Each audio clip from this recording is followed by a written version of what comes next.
Big boss ടോക്കാണ്. അതായത് Athira evicted.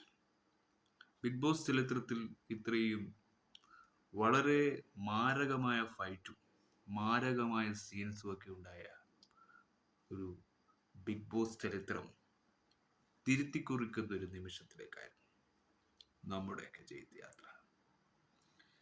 ഒരു സ്വപ്നത്തെക്കാൾ, ഒരു വലിയൊരു ജീവിതത്തിനേക്കാൾ, മനുഷ്യത്വത്തെക്കാൾ എന്തോ വലിയൊരു റിയാലിറ്റി ഈ ഷോക്ക് എന്തൊക്കെയോ ബിഹൈൻഡ് ദ സെൽഫ് കാണിക്കുന്ന ഒരു തന്ത്രശാലിയായ മാജിക്.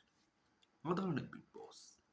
ആ ഷോയുടെ പകിട്ട് കുറുക്കാതെ, ആ ഷോയുടെ നിലവാരങ്ങൾ ഉയർത്തിക്കൊണ്ട് തന്നെ ആ ഷോ അവസാനിപ്പിക്കുന്ന നിമിഷത്തിലേക്ക് ബിഗ് ബോസ് ഷോയുടെ ഒറ്റപ്പെടുത്തൽ സ്ട്രാറ്റജിയും കൂട്ടമായി ജീവിക്കുന്നവരെ അകലക്കുന്ന രണ്ട് വിഭാഗത്തിലേക്ക് തള്ളുന്ന വിമർശകമായ ചോദ്യങ്ങളോടെയും പിന്നെ സന്തോഷത്തിൻ്റെ അകലം കുറക്കുകയും പിന്നെ അത് വിയോജിപ്പിക്കുകയും ചെയ്യുന്ന അഗ്നിപരീക്ഷണങ്ങളുടെ ഒരു ദിനയാത്രങ്ങളിലേക്ക് കൂടി കൊണ്ടുപോവുകയും പിന്നെയും അവരെ തിരിച്ചു വിളിക്കുകയും ചെയ്യുന്ന അപ്രതീക്ഷിതമായ സൗഹൃദ കൂട്ടായ്മ. ആ കൂട്ടായ്മയാണ് നമ്മൾ ബിഗ് ബോസ് സീസൺ 7 എന്ന് പറയേണ്ടത്. ഇത്രയും കണ്ട എല്ലാ സീസൺസിൻ്റെയും ഒരു മെറ്റീരിയലാണ് സീസൺ 7. അതായത് എല്ലാവരും തത്തുല്യ വിന്നേഴ്സാണ്. ഇവിടെ ആരും മികച്ചത് എന്ന് പറയാൻ നോക്കുകയില്ല. പക്ഷെ വോട്ടുകൾ കൊടുക്കുന്നുണ്ടാവും, അവരവർക്കായ ഫേവറിസം കാണിക്കുന്നവർക്കും ഉണ്ടാവും. ബട്ട് റിയാലിറ്റിയിൽ പറയുമ്പോൾ എല്ലാവരും വിന്നേഴ്സാണ്. പിന്നെ ആദില ഈസ് ഒരു ടോക്സിക് കണ്ടസ്റ്റൻസ് ആണ്. ബിഗ് ബോസ് സീസൺ 7 ഒരു വിന്നറിൽ ആദില നൂറയും ഒക്കെ ഒരു ടോക്സിക് വിന്നറായിരുന്നു അനു എന്ന് പറയുന്ന കണ്ടസ്റ്റൻസിന് വേണ്ടി. അപ്പോൾ നേരെ ഫ്രണ്ട്ഷിപ്പിന് മുന്നിലും ടോക്സിക് ആവും എന്നൊക്കെ നമുക്ക് റിയാലിറ്റിയിൽ അത് എക്സ്പോസ്ഡ് ആവുന്ന ഒരുപാട് നിവൃത്തികേട് കൊണ്ട് സംഭവിച്ചു കൊണ്ടുവന്ന ഒരുപാട് നിമിഷങ്ങളെക്കുറിച്ചും ഇവിടെ ചർച്ചയായിരുന്നു. ആ എക്സ്പോസ്ഡ് ആകുന്ന കാര്യങ്ങളൊക്കെ നമ്മൾ റിയാലിറ്റിയിൽ ഒന്നുമല്ല എന്നത് ചിന്തിച്ചുകൊണ്ട് ഇവർ കളി മുന്നോട്ട് കൊണ്ടുപോകും. ഇതൊക്കെ ഒരു ഗെയിമിൻ്റെ ഭാഗമാണ്. ഇതൊക്കെ ഒരു ഷോയുടെ എൻഡമോൾ ഷെയ്നിൻ്റെയും ബിഗ് ബോസ് ഷോയുടെയൊക്കെ ചരിത്രങ്ങൾ കൂട്ടിക്കുറിക്കുന്ന ഒരു നിരവധി അവിവാർത്ത മുഹൂർത്തങ്ങൾ ലാലേട്ടൻ്റെ മുന്നിൽ സംഭവിക്കുമ്പോൾ അത് ജീവിത പ്രശ്നങ്ങളുടെ ഇടയിലേക്കൂടി സൗഹൃദങ്ങളിലൂടെ കൂടെ കെട്ടുറപ്പുകൾ ഉണ്ടാക്കാനുള്ള ഒരു വിസ്മയമായ രീതി തന്നെയാണ് ബിഗ് ബോസ് എന്ന് പറയുന്നത്. പക്ഷേ അവിടെ ഒരു ഒറ്റപ്പെടുത്തലുണ്ട്, ജനനീതിക്കുറവുണ്ട്. ആ കുറവുകളെയും കൂടി ബിഗ് ബോസ് നികത്തിയാൽ മാത്രമേ ബിഗ് ബോസ് സമ്പൂർണ്ണം എന്ന് പറയാൻ കഴിയും. അതായത് കൂട്ടത്തിൽ പിടിക്കണം, അതായത് എല്ലാവരെയും കൂട്ടുപിടിക്കുന്ന, അതെല്ലാവരെയും ഒത്തുചേർക്കാനുള്ള നിമിഷങ്ങളെയാണ് ഒത്തൊരുമ എന്ന് പറയുന്നത്. ആ ഒത്തൊരുമയെ കാണുന്ന രീതിയും ബിഗ് ബോസിൽ കാണാറുണ്ട്. പക്ഷേ ഇപ്പോൾ വന്നിരിക്കുന്ന കണ്ടസ്റ്റൻസ്,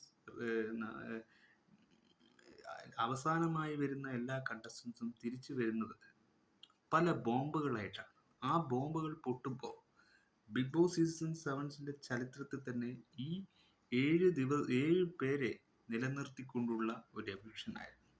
ഇത് അവസാനം 6 പേരായി ബാക്കി നിൽക്കും. അപ്പോൾ അനീഷ്, അനുമോൾ, അക്ബർ, ഷാനവാസ്, നൂറ, അങ്ങനെ ഈ പറയുന്ന രീതിയിലൊക്കെ എവിക്ഷൻ നടന്നുകൊണ്ടിരിക്കുന്നു.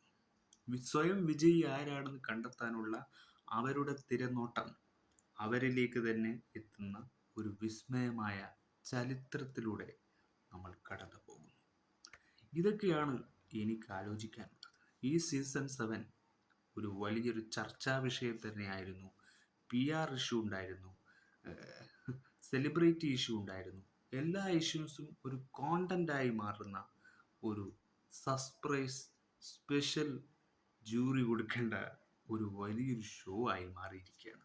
ഇതൊരു സിനിമാ കഥ പോലെ അവിടെ ഫ്ലാറ്റായിട്ട് കിടക്കും. അത് അവരുടെയൊക്കെ മനസ്സിനുള്ളിൽ വിങ്ങലായും നോവായും ഹൃദയം നെടുപ്പിനുള്ളിൽ ഉള്ള കണ്ണുനീരിൻ്റെ ആഴമായൊക്കെ അതവിടെ ഇങ്ങനെ വിങ്ങലായി കിടക്കുന്ന നിമിഷങ്ങളുണ്ട്. എല്ലാ സീസൺസിലും അങ്ങനെ തന്നെയാണ്. നിരവധി കുറ്റം ചാർത്തലും കുറെ അലിഗേഷൻസും കുറെ PR വേണ്ടിയുള്ള കളിയും കുറെ ഇങ്ങനെയുള്ള ഇഷ്യൂസ്, പ്രോബ്ലംസ് അതിനെ എങ്ങനെ ഹൈലൈറ്റ് ചെയ്യുന്നു എന്നതായിരിക്കും പിന്നെ അത് ചർച്ചാ വിഷയം സാകുന്നത്. പക്ഷെ നമ്മുടെ റിയാലിറ്റിയിൽ അത് നോക്കുമ്പോൾ വളരെ പുച്ഛത്തോടെ ഈ സമൂഹം കാണുന്നതാണ്. കാരണം ഞങ്ങൾക്ക് ഒറ്റപ്പെടുക എന്ന് പറഞ്ഞാൽ ഒരാൾ ഒറ്റപ്പെടുത്തുക എന്ന് പറയുന്നൊരു വാക്കുകളെ വിമർശനമായാണ് നമ്മളൊക്കെ ഏറ്റെടുത്തിട്ടുള്ളത്. അത് സഹനത്തിൻ്റെ അപ്പുറത്താണ് ജീവിതം കൊണ്ടെത്തിക്കുന്നത്.